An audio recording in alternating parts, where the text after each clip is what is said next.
Hare Krishna, Radhe Shyam Prabhu. Maharaj, can I take a minute to just briefly introduce you? Yes. Yes, Maharaj.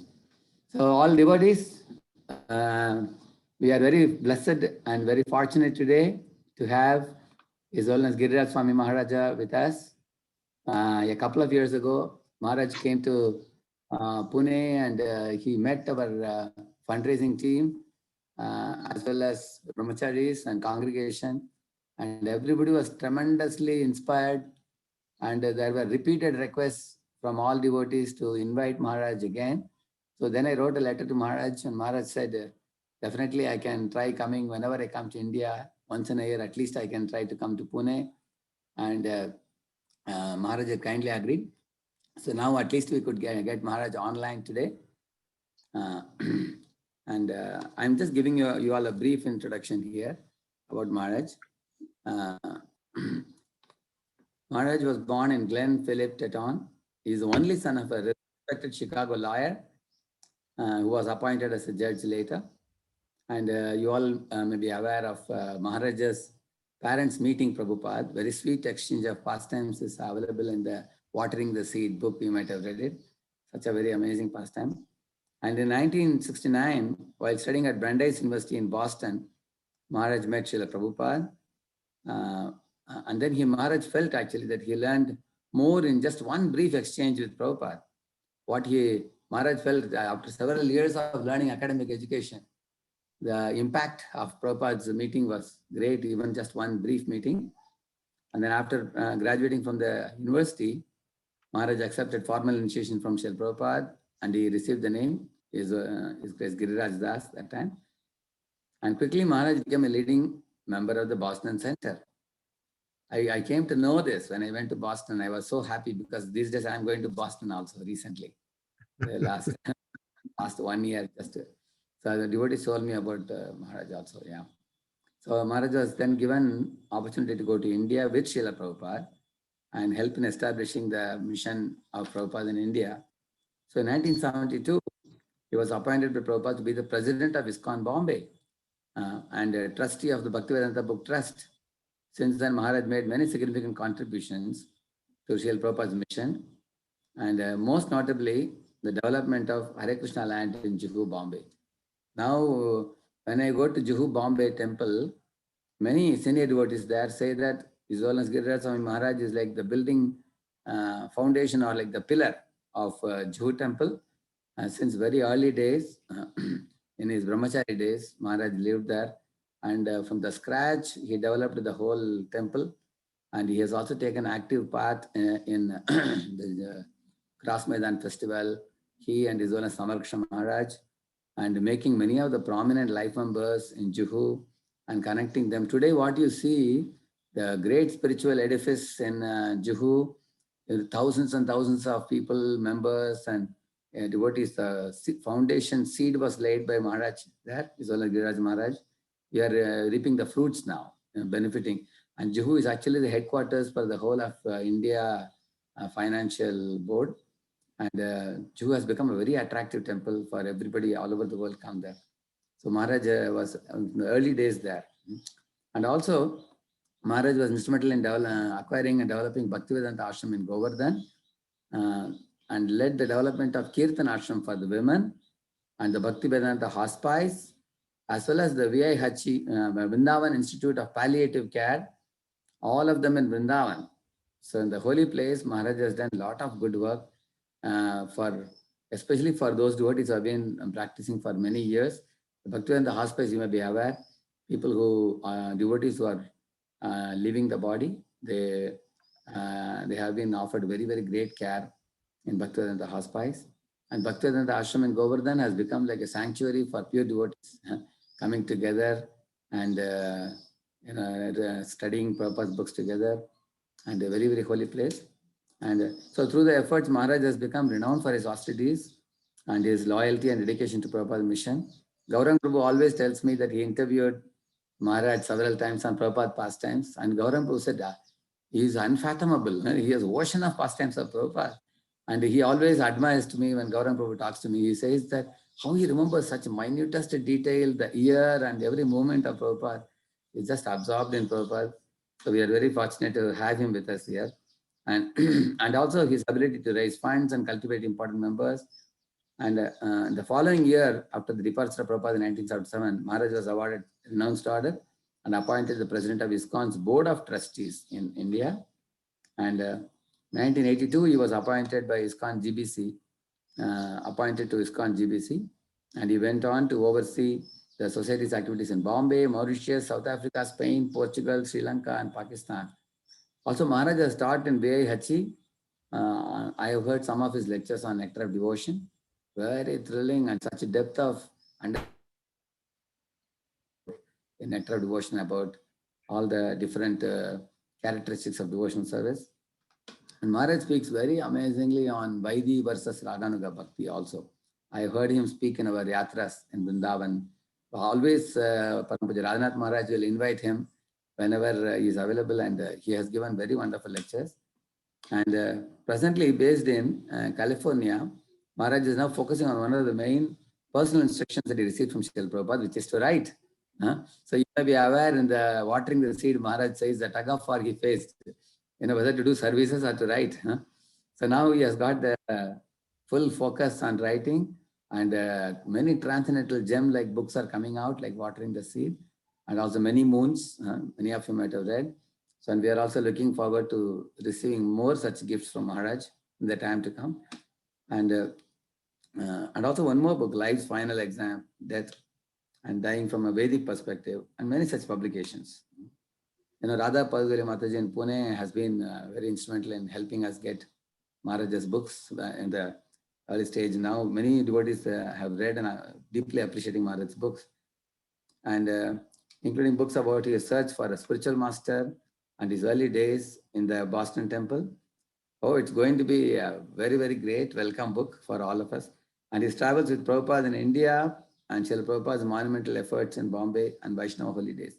Actually, I used to always think Maharaj should write a very exhaustive book like Leelamrita, Prabhupada Leelamrita, because Maharaj knows so much in his interactions with Srila Prabhupada.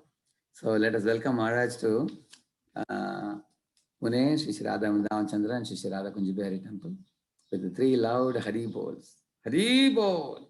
Oh, where's the dummy? Hari Bol. His The Holiness dummy? Maharaj ki. Well, thank you for that introduction. I will begin by singing the Mangala Charana prayers, Yes, Maharaj. and then leading a short kirtan, and then we will discuss Srimad Bhagavatam.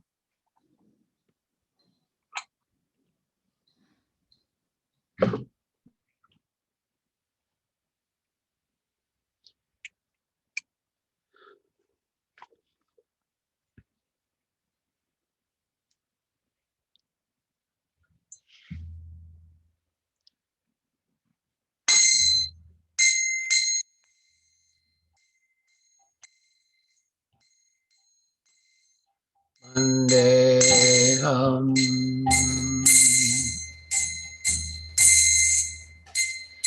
Shri Guru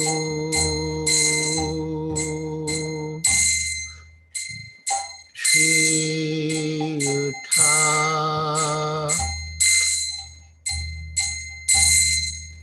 Padakamalam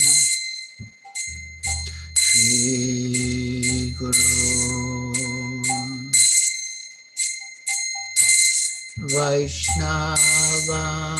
Vaishnavamsa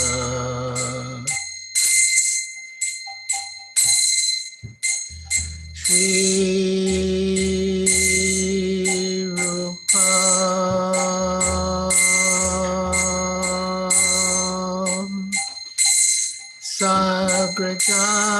Sagrajata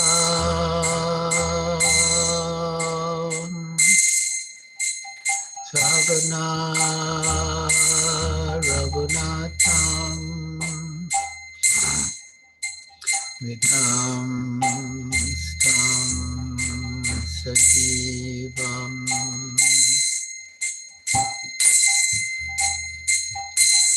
Sadvaitam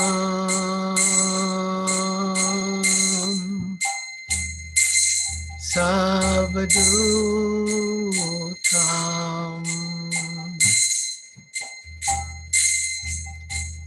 Harijana Saitam Krishna Chaitanya Devam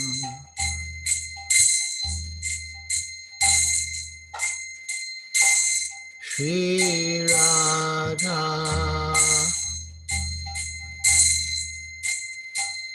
Krishna Padam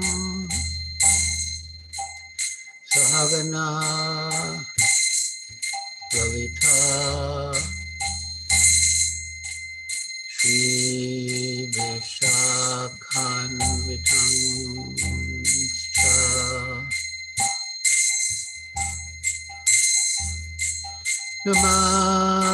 Namam Vishnu Padaya Krishna Prestaya Bhutale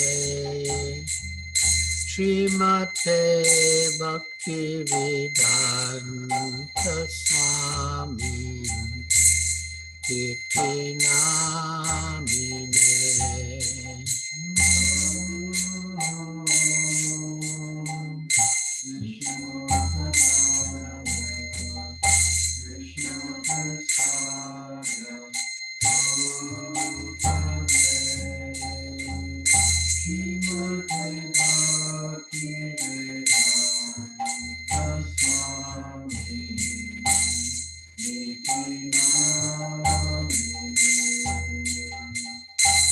Namaste Saraswati Deve Gauravani Pracharine Nirvishesha Shunyavadi Paschatya Deshatarine Namaste Saraswati Deve Gauravani Pracharine Nirvishesha Shunyavadi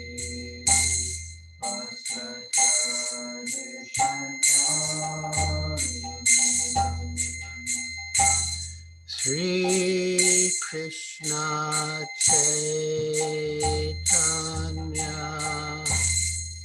Prabhu Nityananda Shri Advaita Gadadhar Srivasadi Gaur Bhakta Vrinda Shri Krishna Chaitanya Prabhu Nityananda Shri Advaita Gadadhar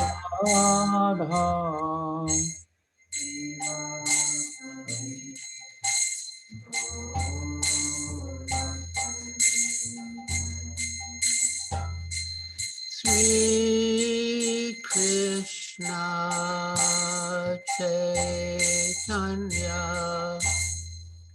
Prabhu Nityananda Shri Advaita Gadadhar Srivasadi Gaur Bhakta Vrinda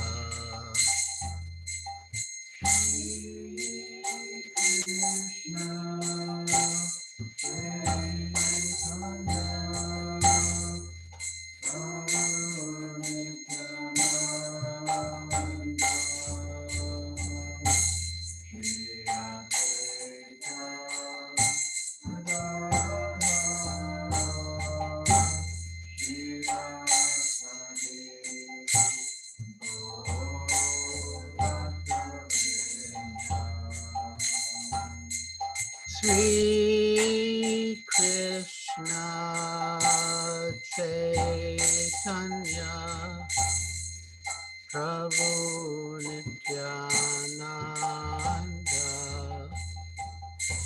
Shri Advaita Gadadhar Shivasadi Gaur Bhakta-vrinda.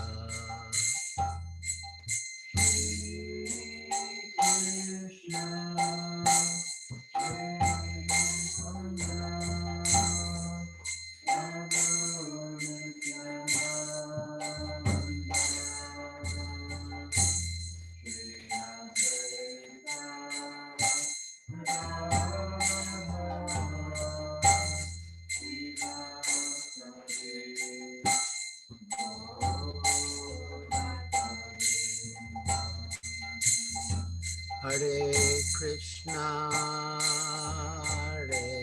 Krishna, Krishna Krishna, Hare Hare, Hare Rama, Hare Rama, Rama Rama, Hare Hare.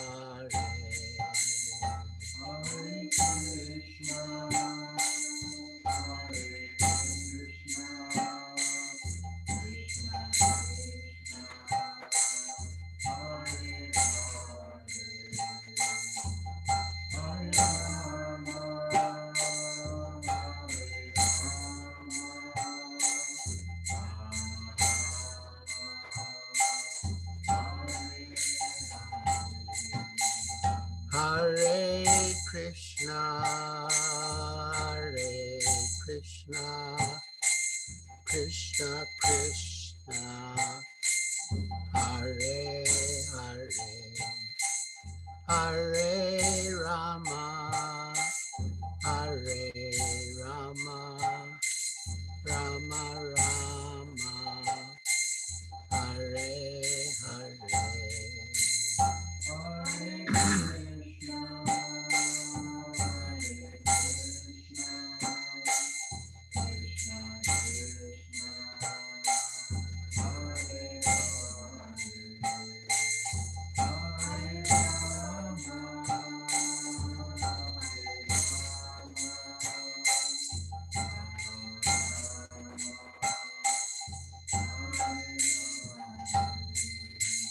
Hare Krishna, Krishna Krishna, Hare Hare, Hare Rama, Hare Rama, Rama Rama, Hare Hare.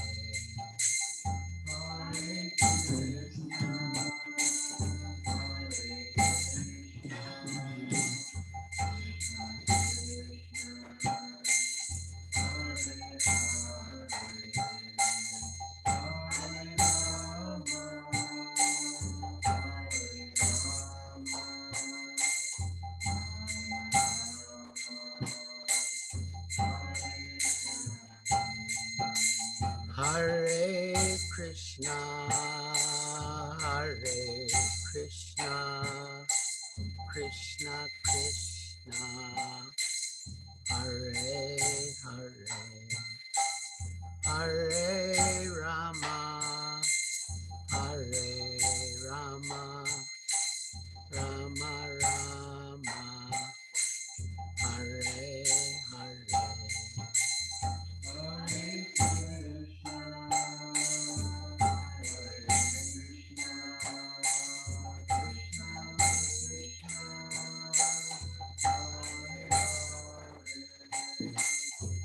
Hare Rama, Hare Rama, Rama Rama, Hare Hare. Hare Krishna,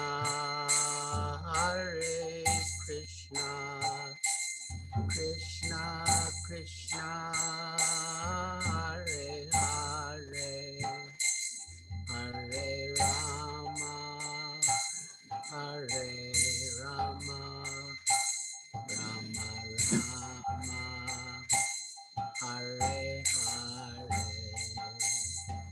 Hare Krishna, Hare Krishna, Krishna Krishna, Hare Hare, Hare Rama, Hare Rama, Rama Rama, Hare Hare. Jaya Prabhupada, Jaya Prabhupada, Prabhupada, Jaya Prabhupada.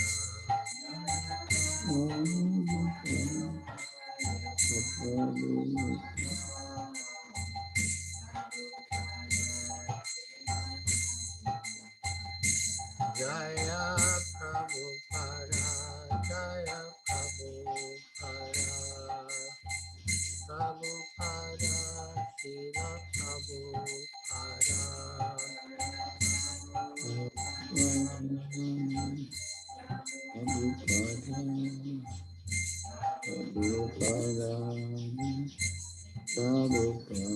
Jaya Gurudeva, Jaya Gurudeva, Gurudeva, Srila Gurudeva.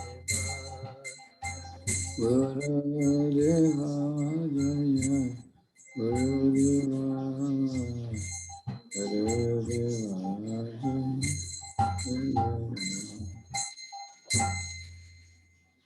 Jayam Vishnupad Paramhansa Prajakacharya Stotra Satasri Srimad Bhaktivedanta Swami Prabhupada Jai. ISKCON founder Acharya Srila Prabhupada Jai. Jayam Vishnupad Paramhansa Prajakacharya Stotra Satasri Srimad Bhaktivedanta Saraswati Dev Swami Prabhupada Jai. Ananta Koti Vaishnava Vrinda Ki Jai. Namacharya Srila Haridas Thakur Ki Jai. Prem Se Kaho Sri Krishna Chaitanya Prabhu Nityananda Shri Advaita Gadadhar Shivas Adi Gaur Bhakta Ki Jai. Shri Shri Radha Krishna Gopa Gopinath Shama Kunda Radha Giri Govardhan Ki Jai. Vrindavan Dham Ki Jai. Navadvip Dham Ki Jai. Jamuna Mai Ki Jai. Ganga Mai Ki Jai. Tulsi Devi Ki Jai. Bhakti Devi Ki Jai. Samveta Bhakta Ki Jai. Nitai Gaur Premanande Hari Hari Bol. All glories to the assembled devotees. All glories to the assembled devotees. All glories to the assembled devotees. All glories to Sri Guru and Sri Gauranga. All glories to Srila Prabhupada.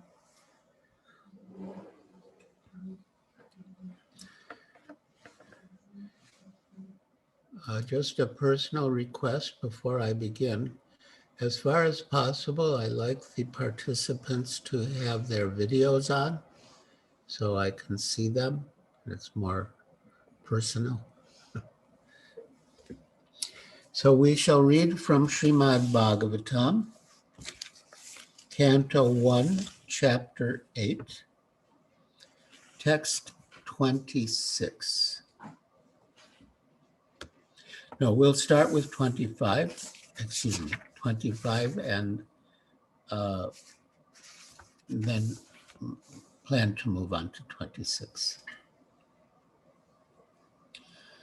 Om Namo Bhagavate Vasudevaya. Om Namo Bhagavate Vasudevaya.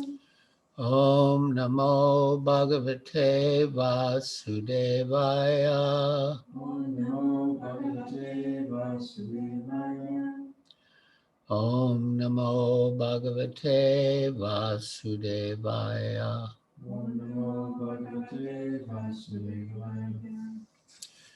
So again, Srimad Bhagavatam, Canto 1, Chapter 8, Prayers by Queen Kunti.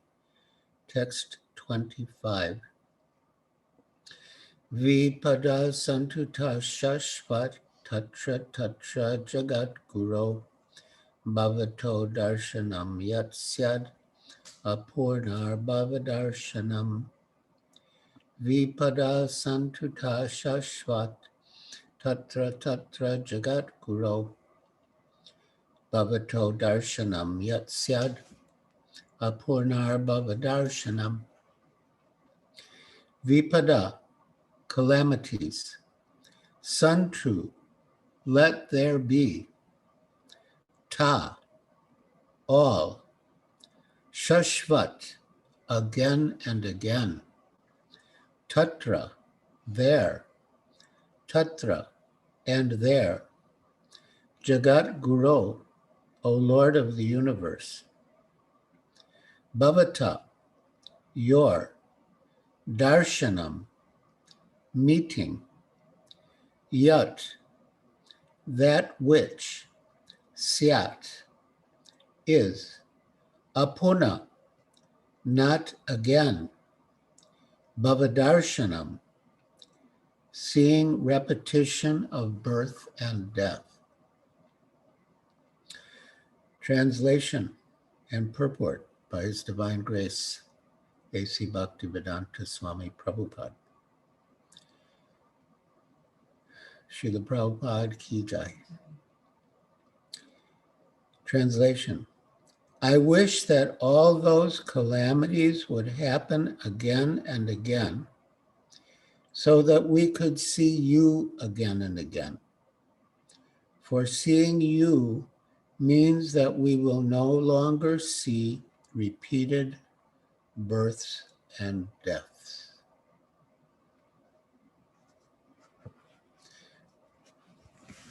Purport. Generally, the distressed, the needy, the intelligent, and the inquisitive who have performed some pious activities worship or begin to worship the Lord. Yes, Chaturvida Bhajanti Mam. Here Srila Prabhupada is referring indirectly to two verses from the Bhagavad Gita. One describing the pious souls, Chaturvida Bhajanti Mam, who engage in devotional service or begin to engage in devotional service. And then the other four categories who never surrender to Krishna. Namam Duskritina Muda. Others who are thriving on misdeeds only, regardless of status, cannot approach the Supreme due to being misled by the illusory energy. Therefore, for a pious person, if there is some calamity, there is no other alternative than to take shelter of the lotus feet of the Lord. During this period of the coronavirus pandemic, and I'm sure there are different calamities in different places. Now in California, there are wildfires. I mean, we're not affected here, fortunately, by the grace of the Lord. But there are calamities. And we experience them, or we know people who have been subject to calamities. But here, Kunti Devi is setting the example of taking the calamities as an opportunity to be more Krishna conscious. And therefore she's praying. Nobody prays like that. She's praying. Let the calamities come again and again. So,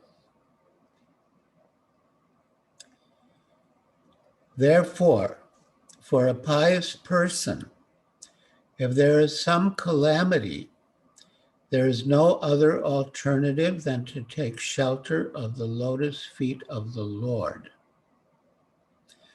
Constantly remembering the lotus feet of the Lord means preparing for liberation from birth and death. Therefore, even though there are so-called calamities, they are welcome because they give us an opportunity to remember the Lord, which means liberation.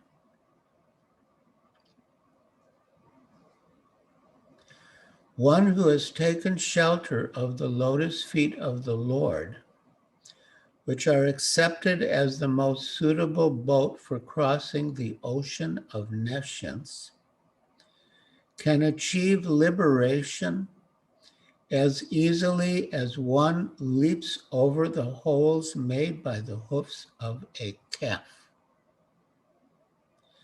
Such persons are meant to reside in the abode of the Lord, and they have nothing to do with the place where there is danger at every step. So in this paragraph, Srila Prabhupada is paraphrasing a beautiful verse from Srimad Bhagavatam, Canto 10, Chapter 14, Text 58. It's beautiful in terms of the Sanskrit, and it's also beautiful in terms of its meaning. And in the old Boston Temple, we used to sing this song every morning. I've never encountered that practice anywhere else, but I will sing it now.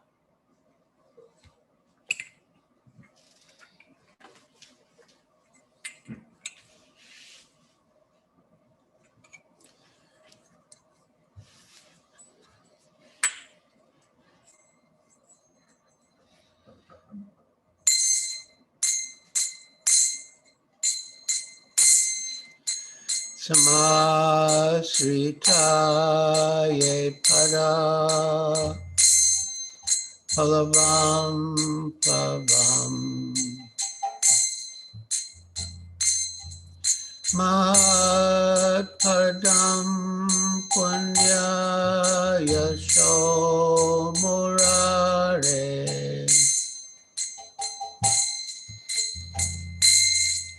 Bhavam Buddhir Vatsa Padam Param Padam Padam Padam Yadvi Padam Natesham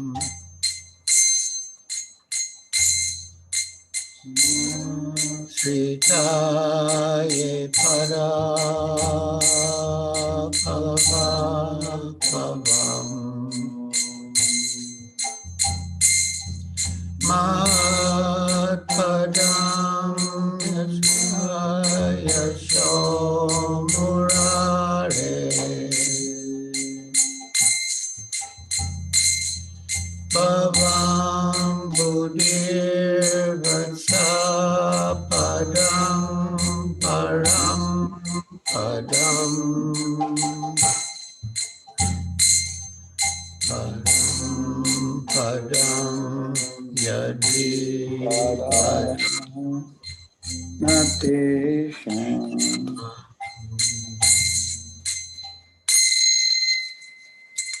So the translation is basically what Srila Prabhupada wrote in the purport. But there's some very significant words in this verse.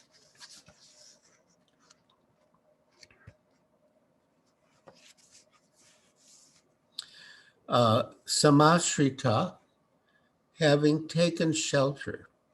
That's related to the word ashraya, which means shelter.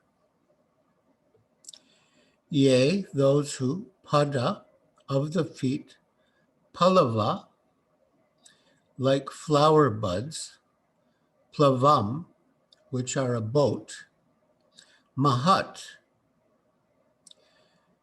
of the total material creation or of the great souls. So the lotus feet of Krishna are the shelter of Mahat, which, as Srila Prabhupada mentions, can refer either to the total material creation, tattva, or to the great souls, Mahatmas.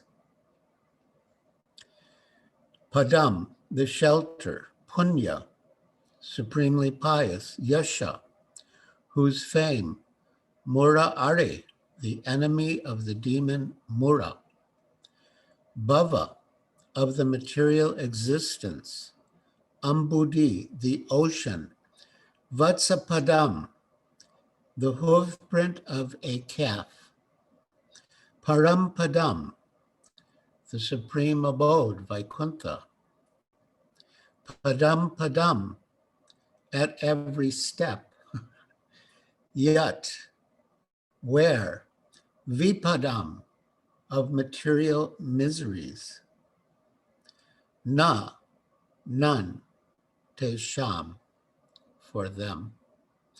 So this word Vipad, in the verse I just sang, and which Srila Prabhupada mentioned indirectly in his purport, is the same word Vipad in Kunti's prayer. And the translation, for those who have accepted the boat of the lotus feet of the Lord, who is the shelter of the cosmic manifestation and is famous as Murari, the enemy of the Mura demon, the ocean of the material world is like the water contained in a calf's hoofprint. Although there's danger at every step, the devotee crosses right over it.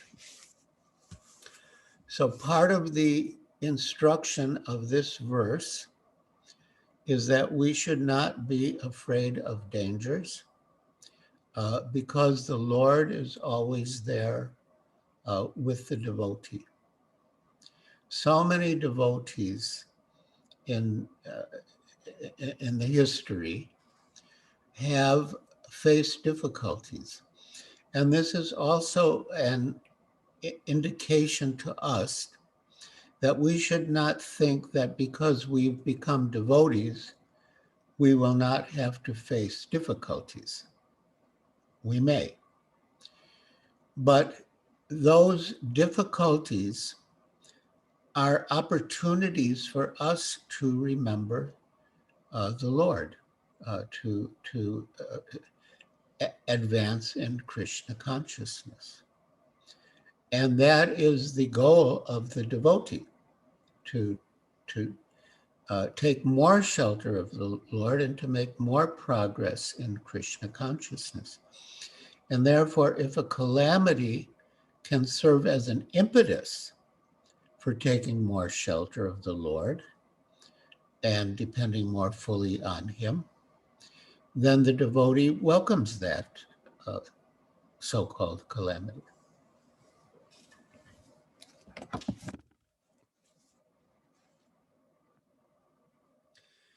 This material world is certified by the Lord in the Bhagavad Gita as a dangerous place full of calamities.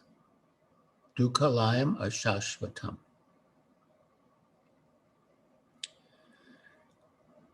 It is a place of misery and temporary. Less intelligent persons prepare plans to adjust to those calamities without knowing that the nature of this place is itself full of calamities. As Srila Prabhupada says, they want to make the Dukhalayam into Sukhalayam, which is not possible. They have no information of the abode of the Lord, which is full of bliss and without trace of calamity. In other words, we don't want calamities, and we actually belong to the spiritual world where there are no calamities. But we shouldn't try to make the material world a place where there's no calamities, because dukkhalayam, it is a place of misery. But we should focus our attention on attaining the supreme abode, Vaikuntha, where there's no anxiety. Vaikuntha means, literally, the place of no anxiety. The duty of the sane person, therefore, is to be undisturbed by worldly calamities, which are sure to happen in all circumstances. Suffering all sorts of unavoidable misfortune, one should make progress in spiritual realization, because that is the mission of human life. Here I call to mind the last Bombay Pandal held in Azad Maidan in 1977. In fact, it was Srila Prabhupada's last major public preaching program. And the chief guest on the main day was to be Sri S.B. Chavan, who was then the chief minister of the state of Maharashtra. But there was political upheaval, and we didn't know if he was going to be the chief minister when it was time for him to come for the Pandal program. And we didn't even know if he would come to the Pandal program because of all the turmoil. But he did come, and he was the chief minister. And when Srila Prabhupada addressed him, generally Srila Prabhupada would have the chief guest speak, and then he would speak. And in his talk, Srila Prabhupada would address, in particular, the chief guest speaker. And Srila Prabhupada advised the chief minister exactly as he's advising us here in his purport, that in the material world there will always be upheavals. So we should tolerate them and go on with our main duty, which is devotional service to Krishna. And that's the example of Queen Kunti. In spite of all trials and tribulations, she was fixed in devotion to Krishna. That is the example of Prahlad Maharaj. He was also subjected to terrible trials and tribulations, but he was always fixed in his remembrance of Krishna and in his faith in Krishna's protection. Namacharya Srila Haridas Thakur was also subjected to severe trials and tribulations. He was beaten in Bais Bazar, 22 marketplaces, and generally being beaten as he was in 3 or 4 marketplaces would be enough to kill a man. but he remained fixed in his remembrance of Krishna, as Sri Krishna Chaitanya, and he was protected. So we should, we should, in the face of calamity, take the opportunity to take more shelter of Krishna, which ultimately guarantees our liberation.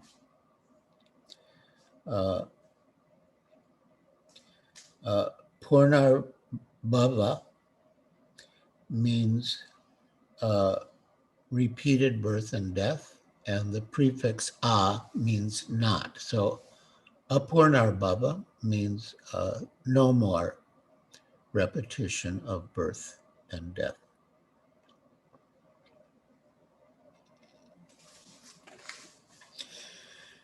The duty of the same person, therefore,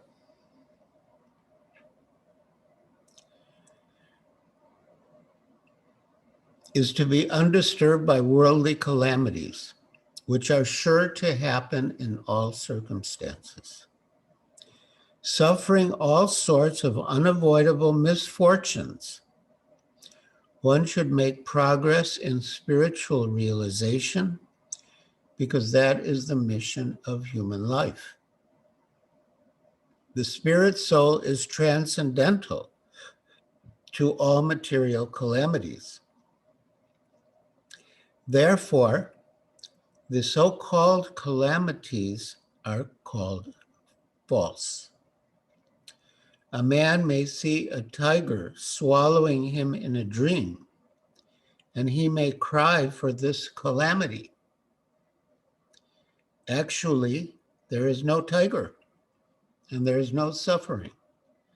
It is simply a case of dreams. In the same way, all calamities of life are said to be dreams. So when we suffer some calamity in a dream, it feels very real. But when we wake up, we realize it was just a dream. And this whole material existence is also like a dream. There was a time when Srila Prabhupada was in Juhu, and he was regularly speaking on this topic of that during the night we dream, and then when we wake up, we're also dreaming. A dream is temporary, and our existence in this world is temporary, like a dream. So we should not be very disturbed about the calamities in a dream.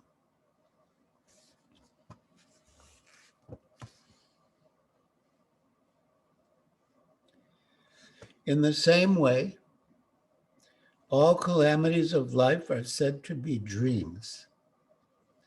If someone is lucky enough to get contact with the Lord by devotional service, it is all gain.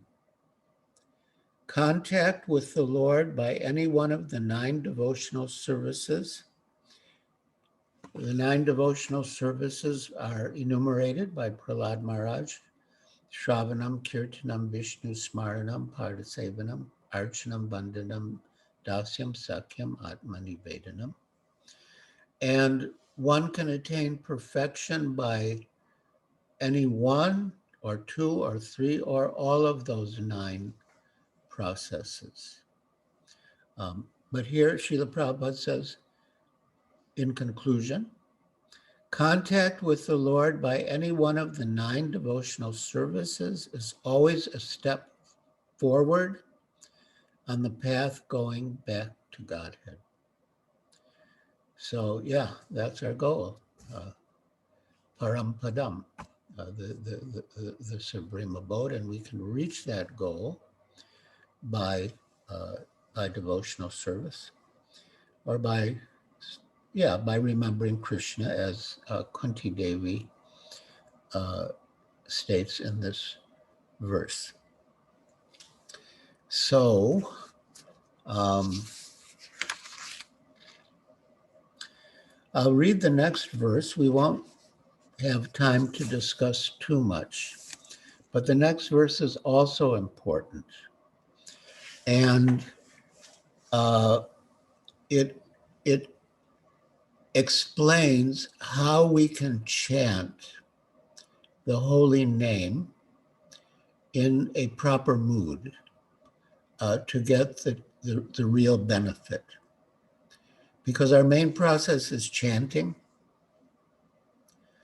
but how we chant, the mood in which we chant, determines a lot about what benefit we will get from the chanting.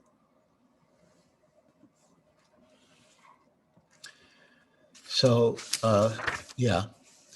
Srimad Bhagavatam, Canto 1, Chapter 8, Text 26. Janmaishwarya Shuta Shri Bir Edamana Madapuman Naivarhatya Bidatum Vai Twamakinchana Gocharam. Janmaishwarya Shuta Shri Bir Edamana Madapuman Naivarhatya Bidatum Vai Twamakinchana Gocharam. Janma, birth. Aishwarya, opulence. Shruta, education. Shribi, by the possession of beauty. Edamana, progressively increasing. Mada, intoxication. Puman, the human being. Na, never. Eva, ever. Arhati, deserves. Abidatum, to address in feeling. Vai, certainly. Twam, you. Akinchana gocharam, one who is approached easily by the materially exhausted person. Translation. My Lord, your lordship can be easily approached, but only by those who are materially exhausted. One who is on the path of material progress, trying to improve himself with respectable parentage, great opulence, high education, and bodily beauty, cannot approach you with sincere feeling. So one important word in this verse is mada, which means intoxication. Generally, if someone has high birth, great opulence, high education, bodily beauty, they become intoxicated with their assets. And an intoxicated person is not in touch with reality and cannot properly take shelter of Krishna or of Krishna's holy name. So these assets may appear to be very good materially, but spiritually, they're not necessarily assets. They can actually be obstacles. And Srila Prabhupada gave a beautiful example that everything without Krishna is zero. So Janma, respectable parentage, is zero. And Aishwarya, great opulence, is another zero. And Shruta, high education, another zero.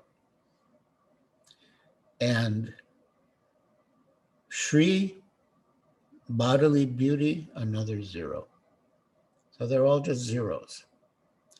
But if you put a 1 in front of all those zeros, you get 10, 100, 1,000, 10,000, 100,000, a million.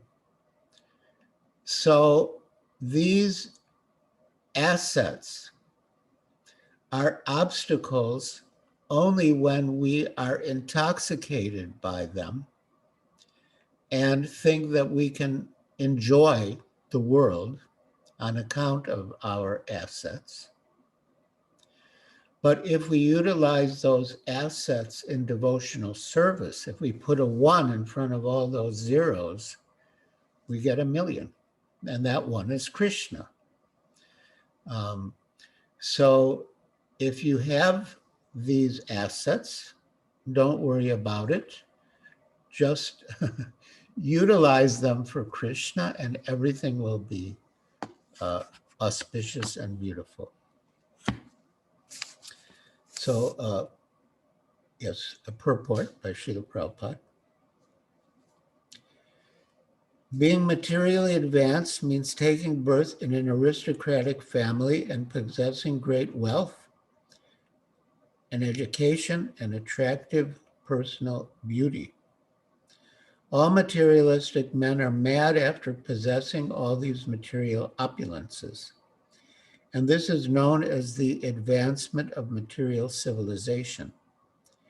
But the result is that by possessing all these material assets, one becomes artificially puffed up, intoxicated by such temporary possessions. And therefore, in the 10th canto, Lord Krishna says, Yasyaham anugrinami harishe tadanam shanai. That when I'm especially mercifully inclined to a devotee who is sincere and wants to make spiritual progress, but at the same time is being held back by material attachments. So Krishna says, Yasyaham anugrinami harishe tadanam shanai. The first installment of his special mercy to the devotee is he takes away the devotee's material assets. Srila Prabhupada had a nice Indian young man in Delhi who was translating his books into Hindi. And so the young man and his father came to visit Srila Prabhupada. And the father had a vice that he was addicted to smoking. So when the young man and his father came to visit Srila Prabhupada in New Delhi, Srila Prabhupada asked the father whether he was still smoking. And the father admitted, yes, he was. And then the father said, can't I get some special mercy? And Srila Prabhupada replied, yes, special mercy, there is such a thing, a special mercy. Yasyaham anugrinami harishe tadanam shanai. When Krishna gives you his special mercy, he takes everything away from you. So, yes, there is special mercy. Do you want special mercy? And the man said, no, Prabhupada, no, I'll do it myself.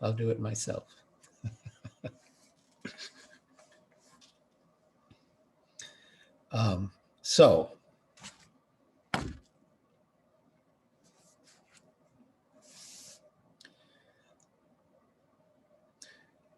by possessing all these material assets, one becomes artificially puffed up, intoxicated by such temporary possessions. Consequently, such materially puffed up persons are incapable of uttering the holy name of the Lord by addressing him feelingly, O Govinda, O Krishna. It is said in the Shastras that by once uttering the holy name of the Lord, the sinner gets rid of a quantity of sins he is unable to commit. Just by once uttering the holy name, you can eradicate the more sinful reactions, or more reactions to sins than you're able to commit. That's how potent chanting one name is. And Chaitanya Charitamrita also glorifies that ekanam, the effects of chanting just one name, ekanam.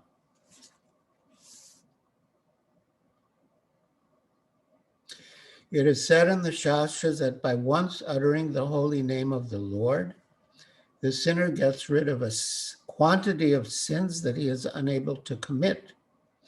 Such is the power of uttering the holy name of the Lord. There is not the least exaggeration in this statement. Actually, the Lord's holy name has such powerful potency. But there is a quality to such utterances also. It depends on the quality of feeling.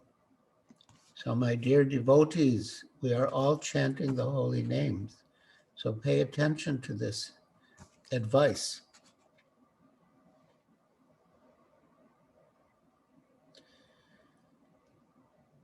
There is a quality to such utterances also. It depends on the quality of feeling. A helpless man can feelingly utter the holy name of the Lord, whereas a man who utters the same holy name in great material satisfaction cannot be so sincere. A materially puffed up person may utter the holy name of the Lord occasionally, but he is incapable of uttering the holy name in quality. Therefore, the four principles of material advancement, namely high parentage, good wealth, high education, and attractive beauty, are, so to speak, disqualifications for progress on the path of spiritual advancement. The material covering of the pure spirit soul is an external feature. As much as fever is an external feature of the unhealthy body, the general process is to decrease the degree of the fever and not to aggravate it by maltreatment. Sometimes it is seen that spiritually advanced persons become materially impoverished. This is no discouragement. On the other hand, such impoverishment is a good sign, as much as the falling of temperature is a good sign. The principle of life should be to decrease the degree of material intoxication, which leads one to be more and more illusioned about the aim of life. Grossly illusioned persons are quite unfit for entrance into the kingdom of God. And that is our goal, to enter the kingdom of God where there's no anxiety and no calamity. So I wanted to leave sufficient time for questions and comments. But yes, thank you for joining me in such large numbers.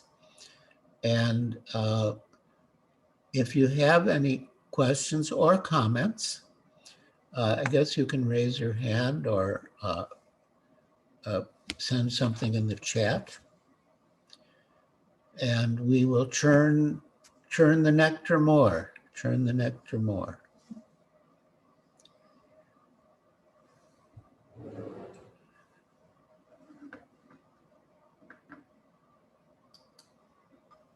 Maharaj, we have received some questions on chat.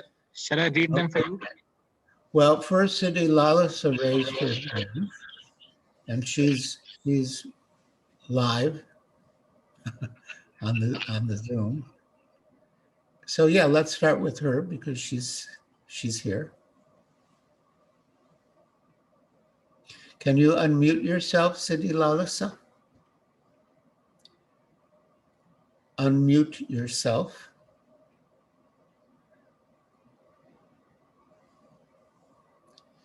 There's a little red icon with a line through it. Yes.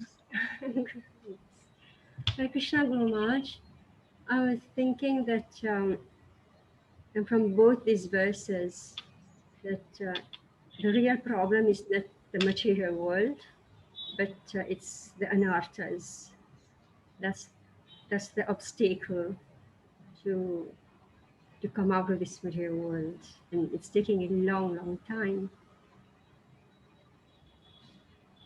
Yes, we are in the material world, but we can, as Srila Prabhupada said, make the best use of a bad bargain. And making the best use of a bad bargain means to utilize our lives and our assets and every situation to become Krishna conscious. So yeah, so our anartha, artha means that which is required, and anartha is the opposite, something which is not required, not wanted. So yeah, yes, the problem is our anarthas. But did you want to ask anything more or say anything further? Some say it is a long time. Well, you know, as Srila Prabhupada said in one talk in Australia, a devotee asked, you know, how long does it take to become Krishna conscious? Srila Prabhupada became very stern. He said, 1 moment. Have you not read Bhagavad Gita? 1 moment. But yes, practically speaking, it is a gradual process. And therefore, Rupa Goswami advises utsaha nischaya daryat tat karma pravartanat. So utsaha means enthusiasm. We have to be enthusiastic. But daryat, we also have to be patient. So I think given the way you phrased your question, that would be a good verse and purport for you to read. You should be enthusiastic, confident of success, but also patient.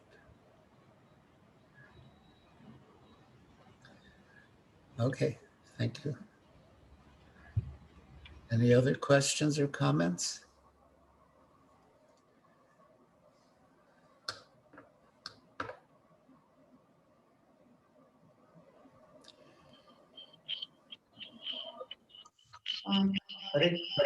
Praveen Gupta.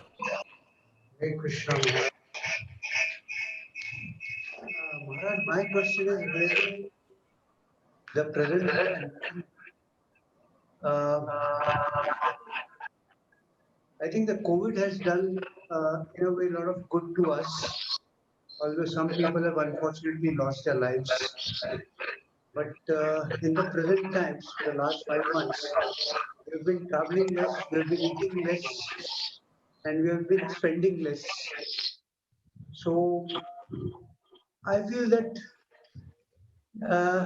should it continue or should it stop now and we should find a solution to this pandemic? That's my question, Maharaj. There was a little disturbance on the line, but I think you said that due to COVID, you're traveling less and spending less. And so you're thinking that even after the pandemic, you should travel less and spend less. Okay. Well, I mean, that could be a good idea. Praveen Gupta should mute, please. Yeah. Yeah. Yes. So just because there was a little disturbance in the broadcast, he's saying that during the pandemic, he's traveling less and spending less. And so he's thinking that even after the pandemic ends, he should travel less and spend less. And that's fine. You know, if you've developed some good habits during the pandemic and you want to maintain those good habits after the pandemic, that's well and good. But I don't see that the pandemic is going to end anytime soon. There's no indication. But if it does end, or when it does end, and if you want to travel less and spend less, and if your other family members agree, then that's a good idea. Hare Krishna.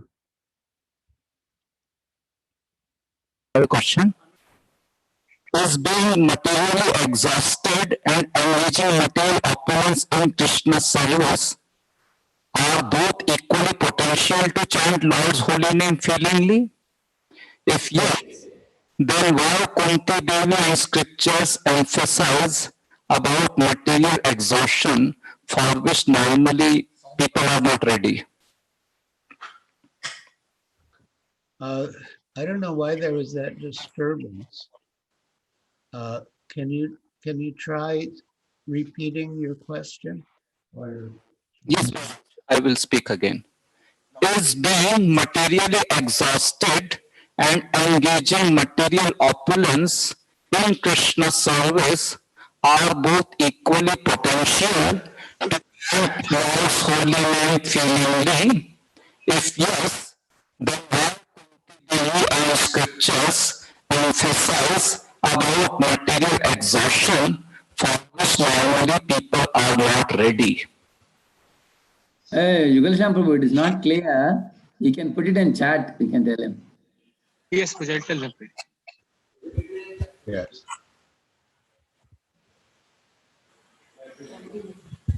So those who are asking questions should keep the mic a little away. Yeah.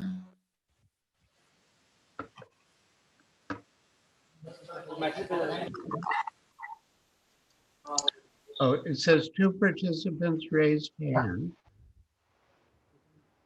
Maharaj, can I ask a question, Maharaj? Yes. I'm Radheshan Das.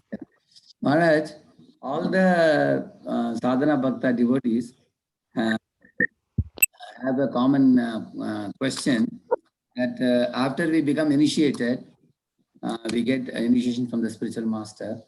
So for progressively developing our Krishna consciousness, besides enduring the sufferings as is said in this verse, so what kind of items would you prescribe that we should take in or we should engage in a way that like you yourself so beautifully developed your Krishna consciousness over the years, right from your early days up till now.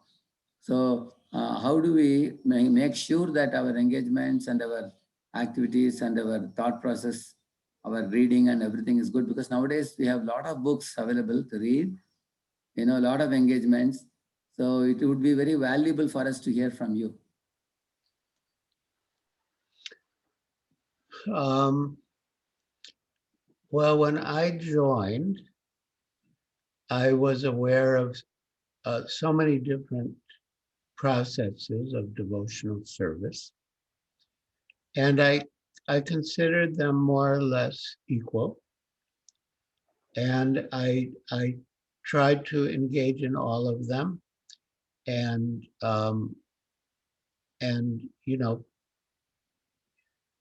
execute all of them nicely. But one day in Calcutta, late at night when all the other devotees were asleep, on the balcony of the temple. I had a very significant talk with His Holiness Tamal Krishna Goswami Maharaj. And in that talk, he told me, that the essence of spiritual life is service to the spiritual master. And thereafter, all the other processes of devotional service were seen by me or executed by me in the mood of service to Srila Prabhupada, to the spiritual master. And whatever I did, I just knew that, as it's said, accepting the order of the spiritual master as one's life and soul is the secret of success. And once Gauranga Prabhu visited me here at my ashram in Carpinteria, and we were discussing my service to Srila Prabhupada, and I recounted some incidents in which I was in a situation that I would never be in, I would never want to be in, other than to serve my spiritual master. And so there's no question of any other benefit, so to speak. Sometimes we can be in a materially pleasant situation, and we can, enjoy being in that situation with or without Krishna consciousness. But in the situations when I felt the happiest, I was in no position to get any happiness out of this situation other than that I was engaged in service to Srila Prabhupada. One night I had gone to the printer in very far north Calcutta. Because I was printing the first Bengali Back to Godhead magazine. And on the way, we didn't own any motor vehicles then or anything. And on the way back, it was pouring rain. And I was just like walking in the rain. I couldn't get a rickshaw. I couldn't get a taxi. Usually we preferred rickshaws because they were cheaper. I couldn't get a rickshaw. I couldn't get a taxi. I couldn't get anything. And at least in those days in Calcutta, in some sections, there was no drainage. So the water just kept rising and rising. And I was like wading through this water, getting drenched in the pouring rain with no end in sight. But I was in complete bliss because I was on a mission for my spiritual master. There's no reason that I would have been in that situation other than for his service. So sometimes we can relish, the greatest happiness when we're in a situation that brings us no material comfort, no material pleasure, but we're there only for the sake of service to the Guru. And that is our full satisfaction, inner satisfaction. So, and that service, I was printing, the Bengali magazine, but in a larger sense, that service was part of spreading Krishna consciousness. And so our general rule is to taste Krishna consciousness and to distribute Krishna consciousness. And when we do those two things, the spiritual master is pleased and we make progress. So. Yes, Maharaj, it was very nice answer. Maharaj, these in your case, in Prabhupada's times, Prabhupada was offering many of you very personal touch and personal association. And we have read many pastimes of you with Prabhupada. And these days, times have changed. Many of the disciples don't get an opportunity to interact with the spiritual master personally, one-on-one, like that. And quite often, they get to associate with multiple spiritual masters. Some of them give personal time and some of them are not able to give personal time. And they are also hearing from the next generation, many, many devotees. So in such a diverse situation, how can a disciple who is pretty far away from direct access to Guru, how you would suggest them that they should be able to do what you said just now? What one should do with the spiritual master. Yes, Maharaj. Well, the basic connection with the spiritual master comes from following the instructions. Srila Prabhupada had very little personal association with his spiritual master, but he took the orders of his spiritual master as his life and soul, and he gave himself fully to executing the order of his spiritual master. And that, yeah, and on the basis of executing the order, he felt personal reciprocation from the spiritual master, not in any physical or external way, but internally. So that's a universal principle.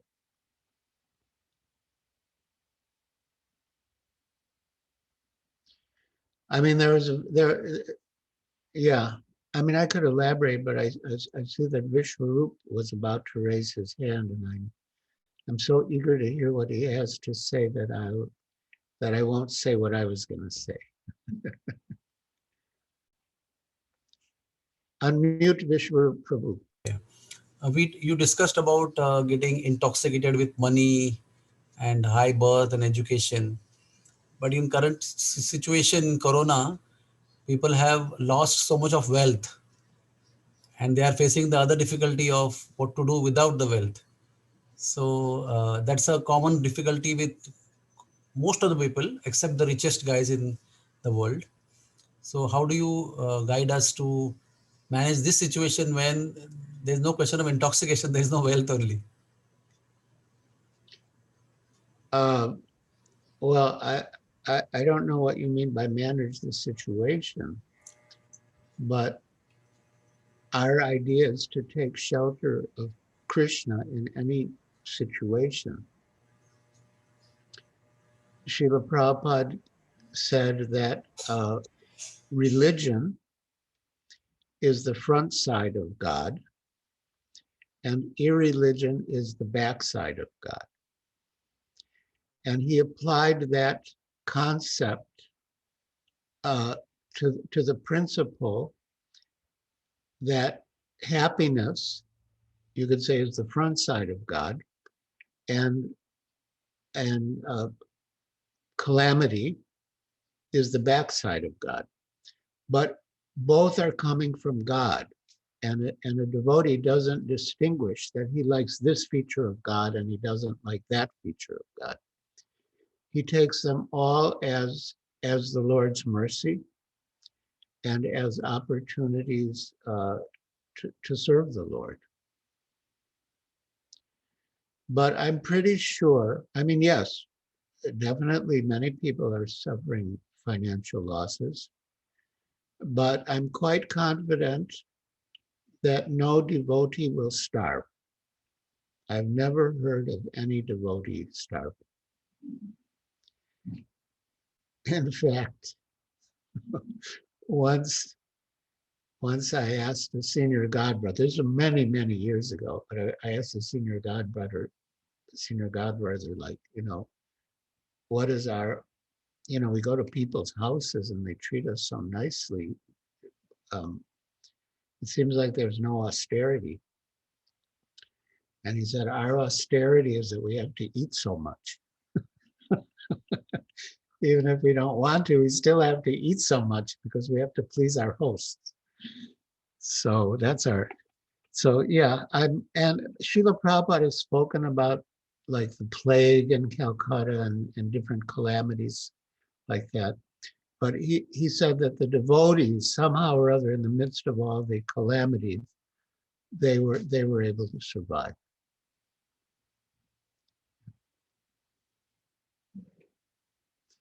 Thank you. That was a very good question.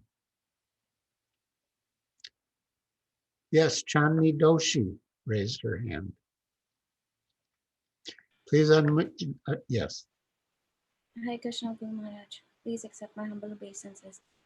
Thank you for the wonderful class, Guru Maharaj. I actually was remembering that Sudama Vipra, and he was, he was a Brahmana, and externally he was, very poor, but he was filled with devotion. And I heard that in the Leela of Lord Chaitanya, he was Kulavechara Sridhar, and in both was impoverished. Is this why he wanted to be that way? Because even though his wife asked him to go to Lord Krishna and ask, but he didn't. He went there because he could see the Lord, but he, not to ask him for anything. That's true. When Sudama Vipra visited his friend Krishna in Dwarka, he didn't ask for anything. And Krishna didn't offer him anything. But when Sudama Vipra returned home, he found that his humble dwelling had become a palace. And there were so many servants and all sorts of facilities. But his main concern was that he didn't want to forget Krishna. But Krishna assured him that even in the midst of the opulence, you will always remember me. And that's the devotee's main concern, to always remember Krishna and never forget him. And if the Lord puts him in a poverty-stricken condition, that's okay. And if he's in an opulent position, that's okay. He can use that opulence to serve Krishna. But the main thing is he doesn't want to forget Krishna in any circumstance. Srila Prabhupada said of himself that in the beginning, Krishna tested me by taking everything away from me. And then Krishna tested me by giving me everything. So that's always the test. Like, and Srila Prabhupada thought of that same verse, Yasyaham anugrinami harishe tadanam shai, in relation to his own situation. That everything was going wrong with his business and his family life. Everything was going wrong. So he also consulted like his older godbrother, Srila B.R. Sridhar Maharaj, that this verse, Yasyaham anugrinami harishe tadanam shai, could this be happening to me? And Srila Sridhar Maharaj said, yes, it could be. So, but then again, Krishna also can give opulence if that's favorable. So the devotee has faith that whatever it is, it's Krishna's mercy, and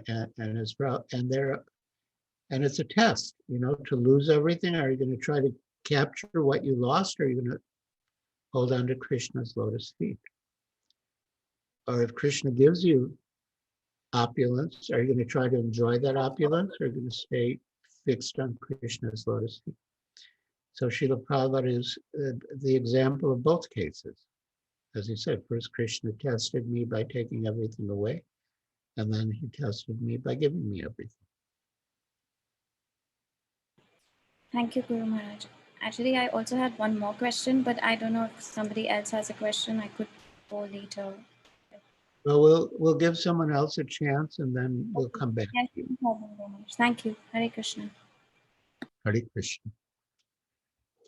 Hare Krishna. Hare Krishna Maharaj. Oh, Arjun? Oh, no. Bhakti Vaibhav. Hare Krishna Maharaj. Yes. Hare Krishna. Maharaj, as Prabhupada said in this purport, like we have to chant, a quality of chanting. Yes. And also about chanting feelingly. So can you suggest some ways like how we can develop that, improve the quality of chanting and come to the stage of chanting feelingly? Yeah.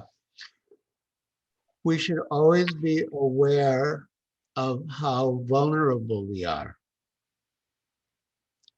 I mean, yeah. So Kunti, she was feeling how vulnerable she was, that Krishna was leaving. And we are in a vulnerable position. When I first heard the kirtans of Madhavadas from Mauritius, famous kirtan leader,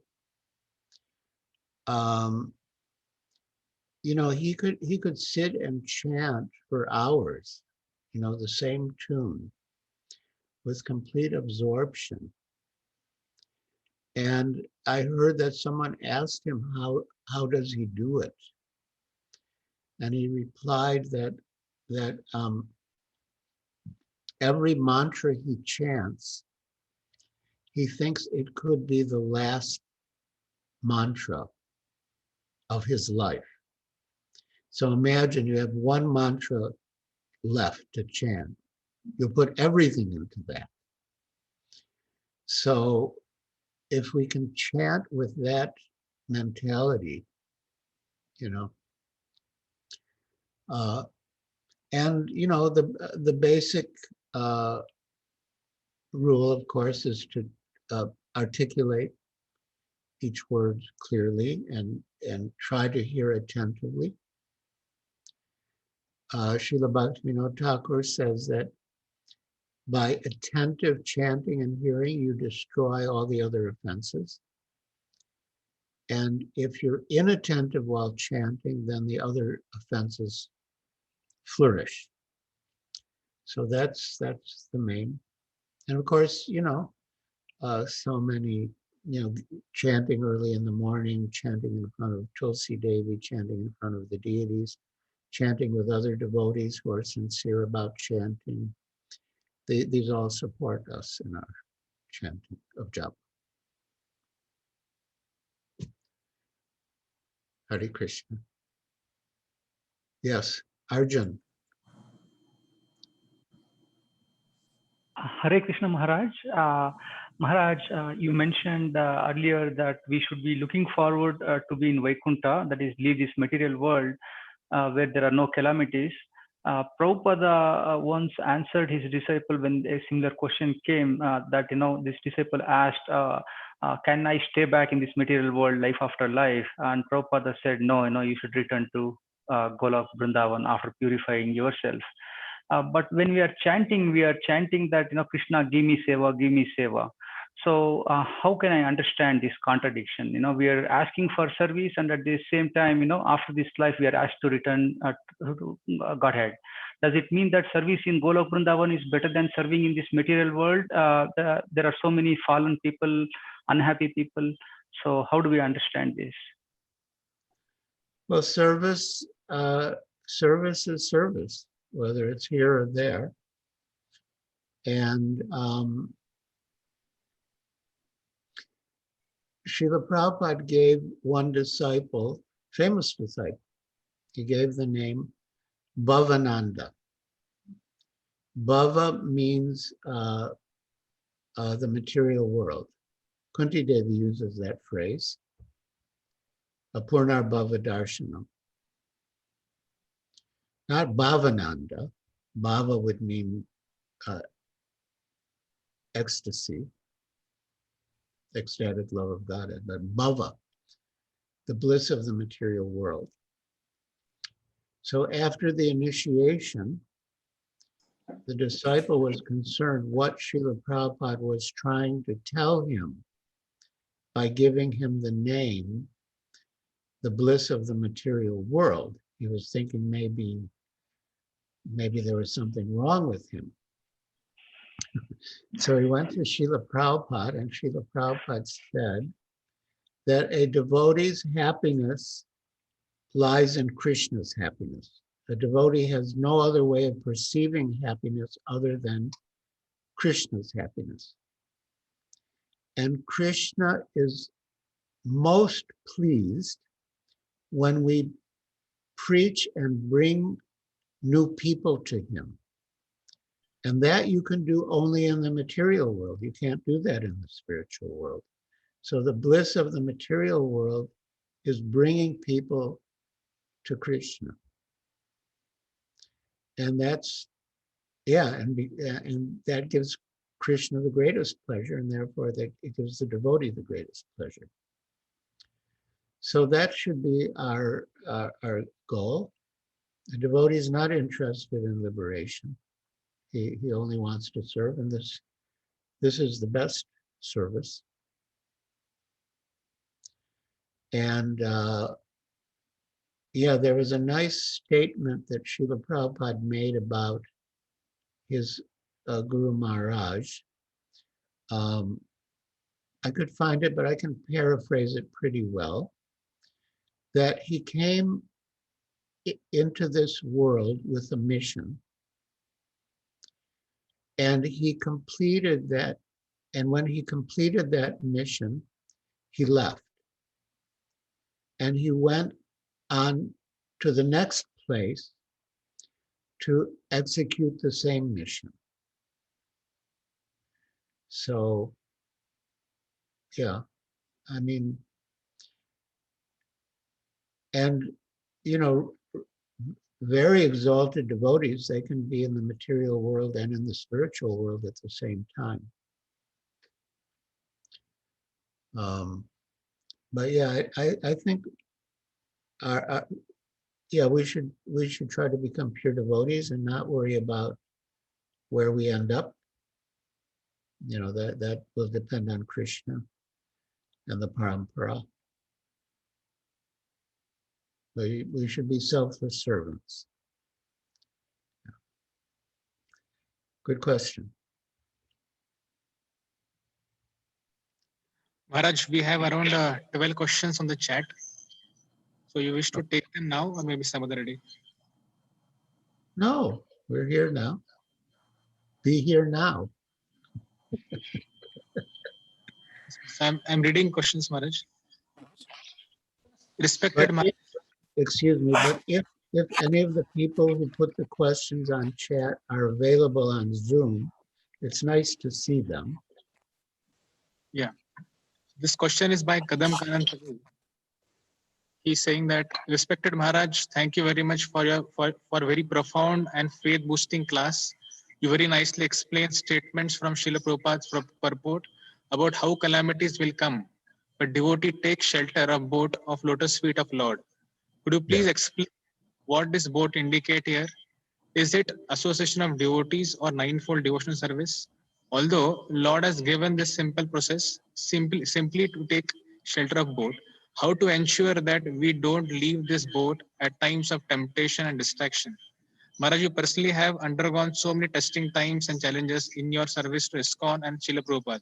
Could you please guide us? How do we remain in this boat? Well, in reply, I just think of one simple and profound statement of Srila Prabhupada's, that spiritual life is difficult, but material life is impossible. So Spiritual life may be difficult, we don't deny it, but the alternative, which is material life, is impossible. It's not even an alternative. So yeah, you just have to persevere. Again, I think of that verse which I quoted to Siddhi Lalasa Dasi, Utaha Nishchaya Darya. So it may be that the question implies some or suggests some impatience. So we have to be enthusiastic and patient and confident of success. And in that purport, Srila Prabhupada writes so beautifully that Krishna consciousness is so pure and perfect that one is forcibly dragged to ultimate success.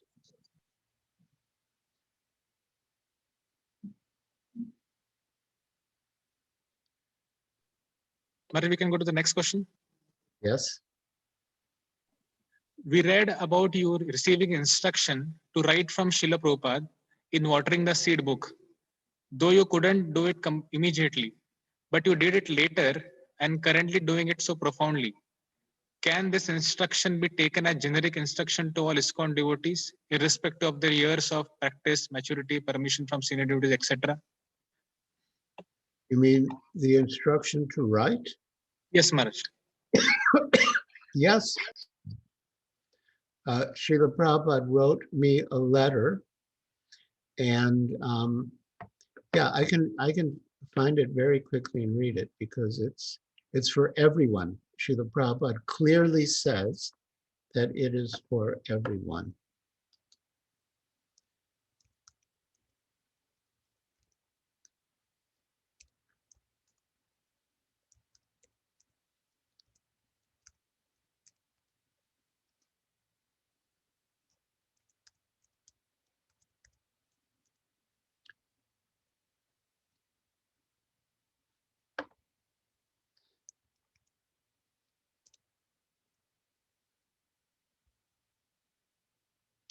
Oh.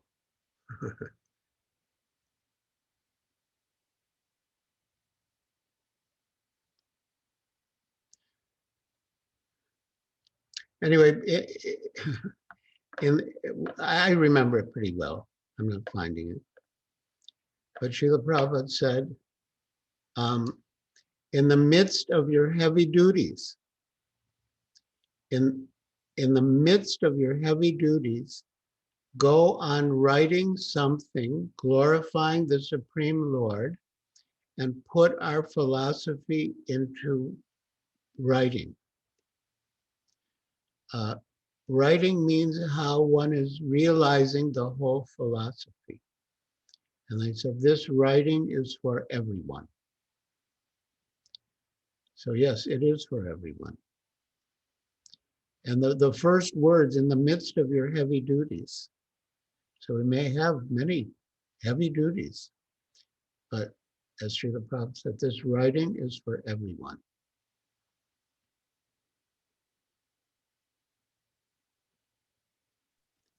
Maharaj, next question. While reading, Bhakti Vaibhav Prabhu is raising his hand. okay, we can.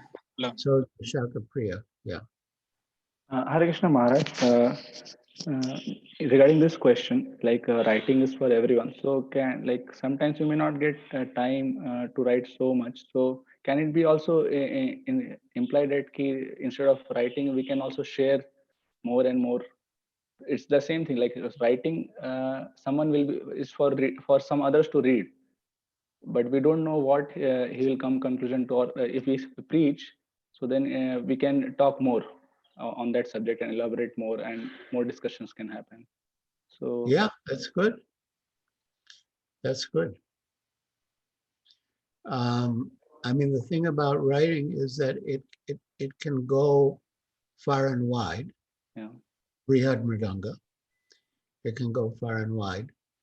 But it's also true what you said, that if you speak to someone face to face, you can clear their doubts, you can answer their questions. Yeah. So that's also very important. It's just another manifestation of the same effort of sharing Krishna consciousness. Yes, Manoj. Basically, I asked this question, like especially for senior devotees, certainly if they write, it will go far and wide. But so it is for them, it is easier for them to preach and like they can speak. Their writing may not go far and wide. So when and they're not so realized so that others will read their articles. So is it if the purpose of writing is to for others, like to give Krishna consciousness to others? So for a junior devotee, it is like more easy for talking and that because his writings may not be appreciated. But if the purpose of writing is like is it that to express what he has understood and assimilate and just for his own self? Is it that is also one of the purpose? Yeah, it's for one's own purification. Yeah.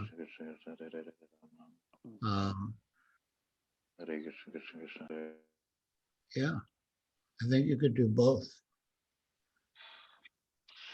And Srila Prabhupada wrote me very early. I wrote something and he liked it, and he said practice makes perfect. So isn't yeah.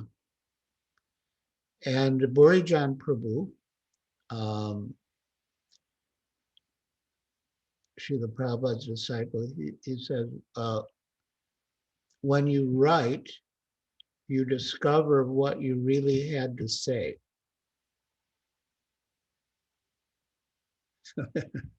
That's also true.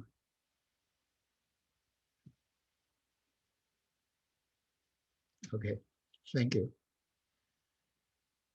Vishaka Priya? Dasi?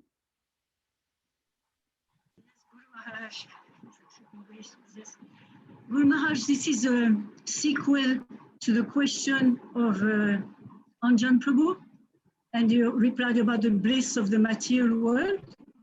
So I remember hearing how a disciple had told Srila Prabhupada that Srila Prabhupada, I don't want to go back to Godhead. I just want to stay in the material world and serve you eternally here, something like that. And apparently Srila Prabhupada replied, don't make me come back to this material world just to save you. You should want to go back to Godhead. Could you say something about that? Yeah, well, sometimes devotees say things with some pretension. And it's possible that that was sort of a pretentious statement. Yeah, I think of one disciple who in this, not the same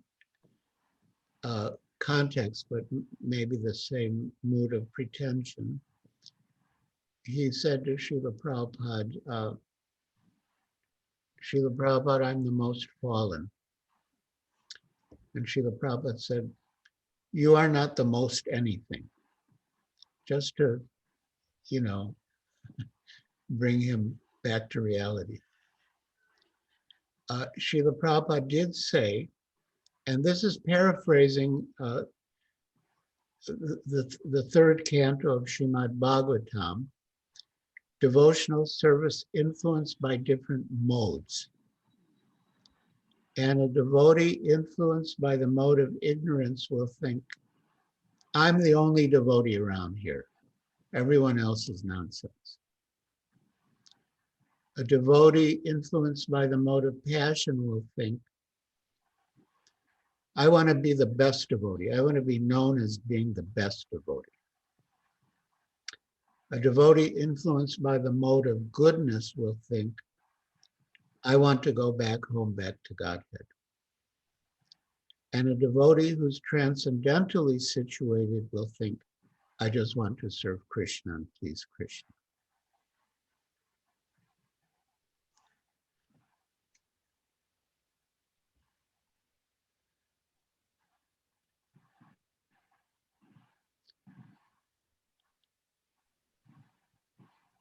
Maharaj, we can go for the next question.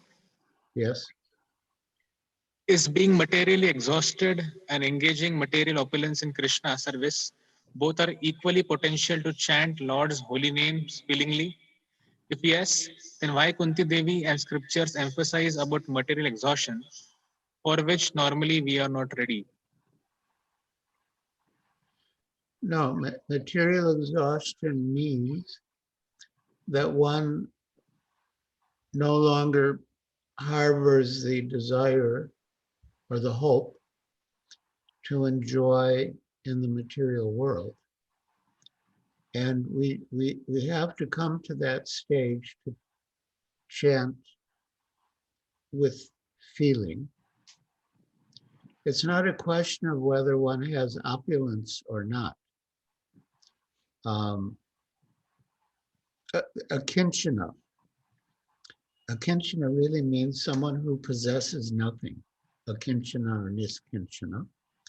Someone who possesses nothing. And Srila Prabhupada explains that can refer to someone who actually has nothing. Like there are some sadhus in Vraja, practically they have nothing. But Srila Prabhupada has explained in our context, especially as preachers, that akinchana or niskinchana means that we have no sense of false proprietorship, but that we see everything as Krishna's property and meant for Krishna's service. So that's another meaning of akinchana or niskinchana. Yeah, it's the same thing. If Krishna gives us opulence, we use it in Krishna's service. But if the opulence bewilders us and we start to want to enjoy it, then Krishna's other mercy may come in. Yasya Grinami Harishekadanam Shanai, and will take it away from us. But if we really have no sense of false proprietorship and are ready to use everything in Krishna's service, then he won't need to take it away from us. In fact, he might give us more, and not for us, for his service.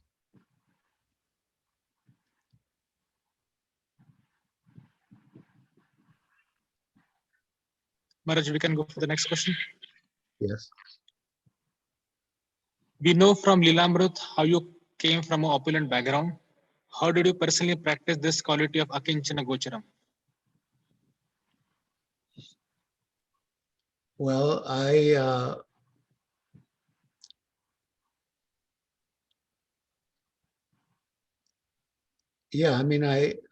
pretty much left everything behind, and I was living as a simple brahmachari, doing menial service. I joined the temple about 2 months before I was scheduled to graduate from the university. And I asked the devotees if I should finish my degree. And they said, yes, it could be useful in the future. So I went back to the campus. Not very much, but I did go back. But I was so enthusiastic about Krishna consciousness, whenever I'd meet my friends in the library or anywhere, I would just tell them about Krishna consciousness. And I think I wasn't that well prepared for the exams, but it seemed that whatever answers I knew, those questions only were on the exams. So I ended up doing very well. And it's funny, there was one question about evolution, and it was an essay question. I was trying to like explain evolution, and I thought, wait a minute, there's something missing here, and I was really worried that I didn't know the answer. I didn't give the proper response. But then I got a good grade on it, and then I realized actually the fault was in the theory of evolution itself. The theory of evolution itself was defective, and that's why when I was writing the essay, I was saying, wait a minute, something doesn't make sense here. But I thought it was a defect in my understanding.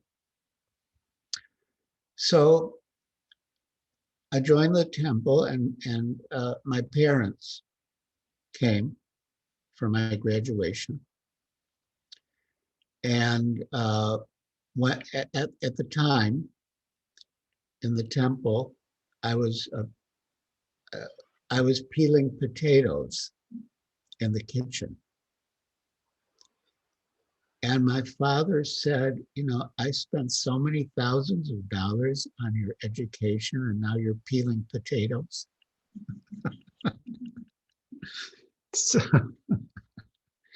So yeah, it was hard for them to adjust. It wasn't hard for me to adjust. For me, it was very easy. Sleeping on the floor, taking a cold shower, it was all fine for me. Yeah. So,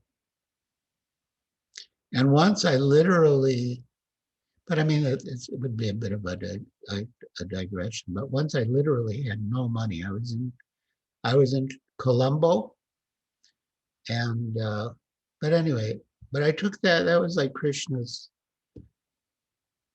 test or instruction, like to feel what it was like to literally have no money. I don't even remember how I got out of that situation. It didn't last that long, but yeah.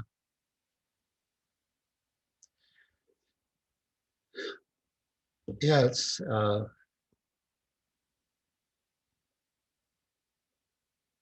wasn't hard for me.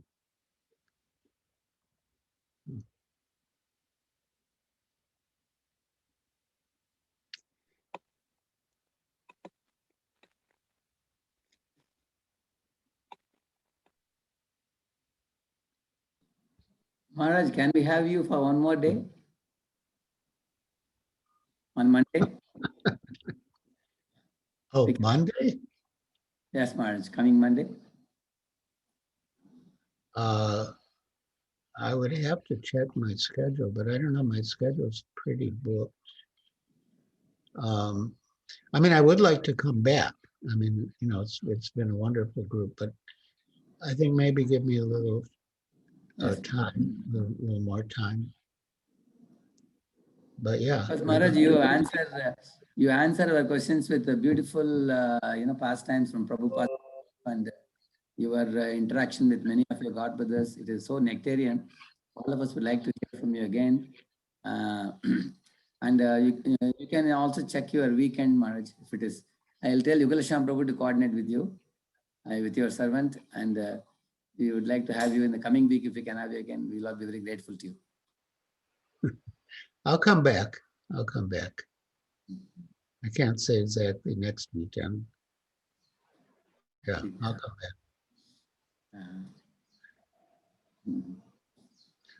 You don't want me to become spiritually exhausted, do you?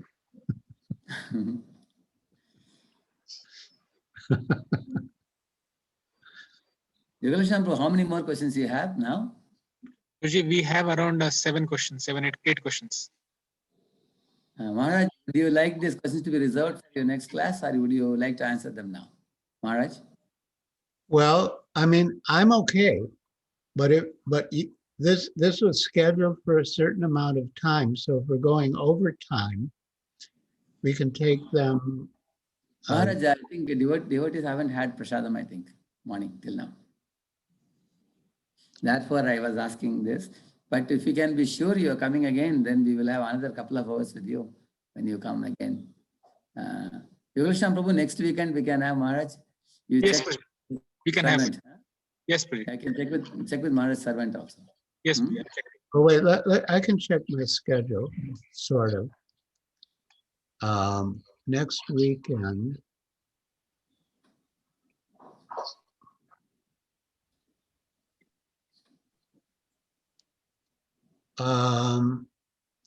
I think I'm open on my Friday, the 18th. Like, it would be like a week from today. That would be your Saturday, the 19th. Perfect, Maharaj. That will be very nice, Maharaj. Saturday is holiday for most of the IT devotees. Yeah. Yes, Maharaj. No, wait, we're talking my Friday, your Saturday. Yes, Maharaj. Vikalsham That's Prabhu, it's a good day, no? Friday, Saturday, Yes, Prabhu. Available. Slot is available. we can keep 8 to 10, we can keep it. Yes, Prabhu.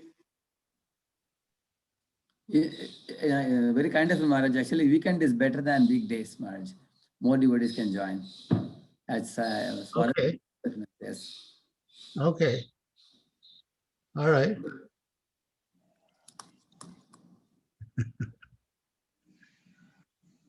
So then maybe if we're going to end now, Yes, we Maharaj. can conclude by offering Vaishnav Pranam. Let us offer respectful obeisances unto all the Vaishnav devotees of the Lord, who are just like desired trees, who can fulfill the desires of everyone and are full of compassion for the fallen conditioned souls. Anchakalpatrubhyascha, Kripasingadevata, Patitanam Pavanebhyo Vaishnavebhyo Namo Namaha, Anantakoti Vaishnava Jai. Giriraj Swami Maharaj ki, Srila Prabhupada ki. Jai. Jai. Jai. Jai. Most wonderful lecture. Thank you. Thank you. Jai. Thank you, Maharaj. Hare Krishna. Hare Krishna. Thank you very much, Maharaj. Hare Krishna Guru Maharaj. Hare Krishna Guru Maharaj. Thank you. Wonderful class. It's my pleasure. Thank you. Thank you, Maharaj.